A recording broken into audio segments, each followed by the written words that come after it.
A fachada sul do Santuário Nacional é mais que uma obra de arte. Ela é um caminho espiritual que nos conduz ao coração da fé cristã. Hoje, vamos nos deixar tocar pela beleza e profundidade de dois grandes momentos. A dormição da Virgem Maria, quando ela é acolhida pelo Filho na glória, e a ascensão do Senhor, que nos aponta o destino de nossa humanidade. Duas cenas, uma mesma esperança. A certeza de que com Cristo a vida não termina, ela se transforma. Acompanhemos. A fachada sul do Santuário Nacional é um grande painel de fé. Em mosaicos vibrantes, ela anuncia o mistério da encarnação, paixão e ressurreição de Cristo. E entre tantas cenas, duas se destacam por sua beleza simbólica: a dormição da Virgem Maria e a ascensão do Senhor. Na base da fachada, vemos Maria em sua dormição. Seu filho glorificado aparece com uma criança nos braços, símbolo da alma de sua mãe. É ele quem diz: Tu me deste a vida na terra, e agora te dou a vida da glória. Duas linhas descem do alto e envolvem Maria. É o abraço de Deus acolhendo sua serva fiel na plenitude do reino. No topo da fachada, Cristo ascende ao céu. Ele mostra suas feridas glorificadas e sustenta o livro da eternidade. À sua volta, dois anjos acompanham a subida. Abaixo, Maria está sentada em paz. Sinal de que a Igreja permanece viva, serena e acolhedora, mesmo na ausência visível do seu Senhor. Na dormição e na ascensão, o céu se abre. A arte se torna pregação, e a fachada sul nos recorda: a morte não é o fim, mas o início da vida plena com Deus. Tivemos a oportunidade de acompanhar este belíssimo VT que nos fala um pouquinho da cena da dormição até Pentecostes, esse momento que Deus sopra sobre a sua comunidade através do seu Filho, o Espírito Santo, que vem para renovar, para dar vida nova a esta comunidade que agora é chamada a testemunhar o ressuscitado. E nós sabemos que os textos bíblicos, os testemunhos bíblicos nos dizem: a mãe de Jesus estava lá quando o Espírito veio sobre esta comunidade. Estamos fazendo a nossa jornada e quem vem estar aqui conosco mais uma vez é a querida professora doutora Vilma Tomaso, a quem mais uma vez acolhemos no nosso programa. Bem-vinda. Obrigada, Padre, obrigada. Eu que agradeço. E é sempre uma alegria, Vilma, poder fazer esta jornada contigo que vai nos introduzindo nesta obra mistagógica. A gente já falou de tantas coisas bonitas nos nossos programas anteriores, do olhar, da importância do diálogo entre a Igreja do Ocidente e a Igreja do Oriente, como que Deus, vai nos tomando pelas mãos e vai nos fazendo conhecer toda esta arte e nos ensinando por meio da arte a viver a prática da unidade. E agora, hoje, a gente vai falar de dois eventos importantíssimos na história da salvação, que é a dormição da Virgem Maria, e aí alguns podem estar dizendo, mas o padre não está falando de assunção, mas sim de dormição. E eu acredito que a Vilma ela vai aqui no programa de hoje explicar um pouquinho para a gente essa nomenclatura dormição, como que ela é de uma profundidade, e como ela nos ajuda a ir além do que é a assunção, na teologia. E também a ascensão do Senhor, que também é um momento importante e celebramos no tempo pascal este evento, este mistério, como assim podemos dizer. Vilma, o que dizer da dormição e desse painel belíssimo que nós temos ali na fachada sul do santuário e que às vezes quem está embaixo não consegue ver na sua beleza? Por isso a gente até convida, venha no santuário e faça o circuito turístico, porque aí você vai poder ter uma pessoa também para acompanhá-lo e explicar um pouquinho da arte que está presente ali naqueles painéis. Bom, vamos entender uma coisa. O dogma da Assunção, ele é de 1950, né? Papa Pio XII. Então a gente pensa, a igreja inventou isso agora? Não. Desde o começo, os cristãos, é como se eles tivessem certeza que aquele ventre que acolheu o menino, aquela criança, aquela mulher que cuidou de Jesus, que o acompanhou, que o educou, que o alimentou, ela não podia ter sido enterrada. Eles sabiam disso, mas não era uma tradição da igreja. Só que em 1950 se tornou para a igreja do Ocidente, né, a nossa igreja católica apostólica romana, se tornou o dogma da Assunção. No Oriente, em 431, houve um concílio chamado Concílio de Éfeso. Nesse concílio, Maria recebeu o título de Theotokos. O que é Theotokos? Theotokos é o que nós falamos na Ave Maria, Mãe de Deus. Então, para os ortodoxos, para a Igreja do Oriente, Theotokos, Mãe de Deus, já abarca tudo. Já é tudo. Ela foi assunta aos céus, ela é imaculada, ela é toda pura, ela é tudo. Nós temos os dogmas, eles não, mas eles não acreditam? Claro que eles acreditam, claro. Eles têm fé. Você sabe como é que começa o ano litúrgico dos orientais? Com a festa Theotokos. 8 de setembro, com a natividade que nós temos. Que nós temos. Olha que lindo. Quando é que começa, então, para eles, o nascimento de Nossa Senhora é uma festa, é um marco, é uma festa. Como termina o ano litúrgico deles? Com a 15 de agosto, né? Pode ver que na Europa toda ainda tem essa tradição, é uma super festa, né? Então, é a Assunção de Nossa Senhora, 15 de agosto. Então, é muito importante isso. Por que a Assunção de Nossa Senhora? Ela não trouxe ele para cá, o céu para a terra, que a gente viu lá na segunda oração, né? Ela traz o céu para a terra. Então, o Filho vem, porque ele tinha ascendido aos céus. Só ele. Ascensão só de Jesus. Ele vem e a leva. Ela é retratada na alma como uma criança, porque aqueles braços que acolheram o Filho, agora aquela mulher é acolhida pelo próprio Filho para ir para o céu. E ela é coroada depois, né? Eu ia até te fazer essa pergunta. Por que Maria está ali no colo de Jesus, né? Ela que o carregou e agora é ele que carrega a mãe.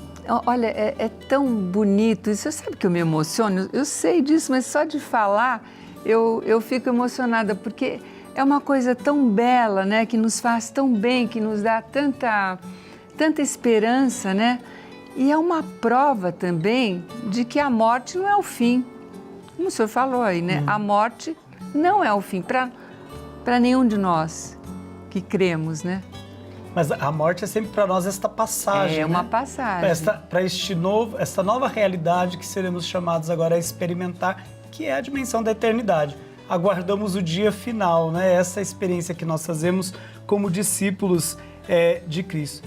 Vilma, Jesus ele é representado ali, mostrando também as suas chagas. Qual é a importância, né, de mostrar, fazer ver essas chagas à humanidade? Bom, vamos pensar. A Carta aos Hebreus diz que o Pai manda o Filho. Ele não tinha um corpo como nós, né? Quem dá o corpo para ele? Novamente, a gente não pode ficar sem falar de Nossa Senhora, né? Ele vem e recebe um corpo, é tecido o corpo dele no ventre de Maria, né? Então, ele abre os céus para a humanidade. Essa é a passagem. Então, ele sobe com o corpo, e o corpo, Deus é Deus. Deus o ressuscitou, não podia ter tirado as feridas, mas ele sobe com as feridas, porque ele quer levar esta humanidade. Ele leva essa humanidade, ele abre os grilhões, ele abre novamente. Lembra em Gênesis 3, não está escrito que Deus manda ficar um anjo na porta e eles não podem entrar? Agora essa porta está aberta e ele está lá com o seu corpo. E nós é para lá que nós vamos, né, Padre? Isso, e nós vamos para lá porque ele fez essa experiência primeira. É muito interessante. Não é porque a gente é bonzinho, mas porque a gente... Não por mérito nosso, mas porque ele nos dá isso. Exatamente. Né? É ele que abre essas portas. Isso mesmo. E aí, Vilma, acho que não tem como a gente deixar de fazer essa ligação aqui. Por isso que quando a gente passa pela Porta Santa, a gente passa por ele, né? Passa por ele. A gente passa em cima... Eu sempre falo para os romeiros, olha, prestem atenção. Olha para cima que você vai ver que nós estamos passando pelo Cristo. Ele é o acesso ao Pai. Né? Então é ele que nos traz nessa figura do Pai, torna palpável a figura do Pai, que até então no Antigo Testamento não se poderia dizer nem o nome. E ele vem e diz assim, olha, nós vamos nos dirigir a ele como Pai Nosso. Pai. E muda toda a configuração da história, né? E todo o rumo da história para dizer, é por mim que... Ele me enviou para trazer esta missão, eu vou agir por ele, não por mim mesmo, né? Então, isso é muito importante.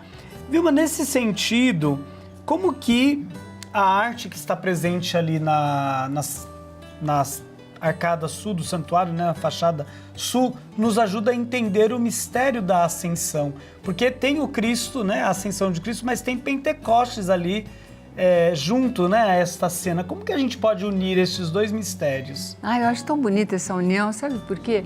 A gente pensa, né, ele ressuscita, fica 50 dias com os apóstolos, depois ele ascende, a ascensão, né, ele ascende, ele sobe aos céus, e daí? Mas ele dá uma promessa, ele faz uma promessa, ele manda o Espírito Santo, e é bonito que Maria está no centro, né? Maria está no centro, assim, numa posição confortável, né? Ela não está de joelhos, ela está assim, como se sentada com as pernas, né? E eles recebem o fogo do Espírito Santo. E a gente vê, é tão bonita essa passagem, essa arte que tem no nosso santuário, na parte mais alta da fachada sul, porque cada apóstolo é de um jeito, é a diversidade. E cada um realiza uma ação concreta para a igreja, para a comunidade. Um é o dom da cura, outro é o batismo, o sacramento do casamento, a unção dos enfermos, a escritura. Então, é por isso que eu falei, voltando, né, ao que a gente já tinha falado no outro programa, a beleza está na unidade, né? Cada um com o seu dom. E é isso que o Espírito nos traz. Porque quando a gente está sem o Espírito Santo, a gente está incompleto, né? Já não dizia Santo Irineu? Sim. Nós somos corpo, alma e o Espírito Santo, que só pode entrar naquele que se esvazia, né? Quem é cheio de si, ele não consegue. E é muito interessante que esta presença de Cristo agora depois, né, deste seu retorno para o Pai, é sacramentalmente. Ele fica sacramentalmente para a igreja. E é interessante isso que você nos traz quando nós somos chamados a contemplar esta presença de Cristo em todos os sacramentos e sacramentais da igreja. Então, na oração que fazemos por uma pessoa doente, quando nós ungimos esta pessoa doente, então é Cristo que está fazendo tudo isso, é Cristo que no Espírito está agindo para que a sua comunidade ela continue os seus passos. E é tão bonito a gente perceber como que isso vai sendo construído, isso vai sendo vivido pelas nossas comunidades eclesiais. E como a arte no santuário, ela quer nos ajudar a tomar consciência desta realidade, aquilo que nós somos chamados a testemunhar no mundo. E aí aproveito, né, e desse painel da dormição, depois da ascensão em Pentecostes, para lhe perguntar como que a gente consegue ver a dimensão do mistério pascal que somos chamados a celebrar. Como que esse mistério pascal ele se faz ver através desta arte para os romeiros que passam aqui pelo santuário? Como que... Você me fez uma pergunta difícil agora.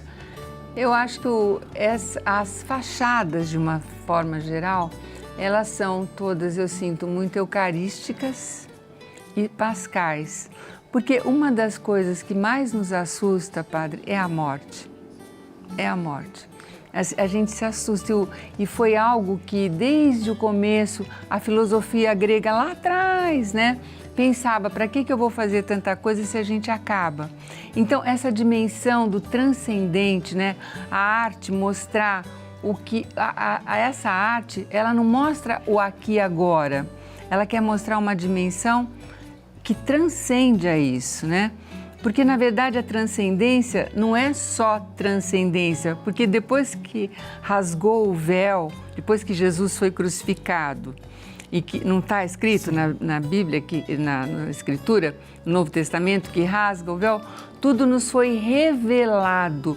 Então, respondendo a sua pergunta, é como se essa arte sacra revelasse esse mistério tão difícil de ser entendido, né?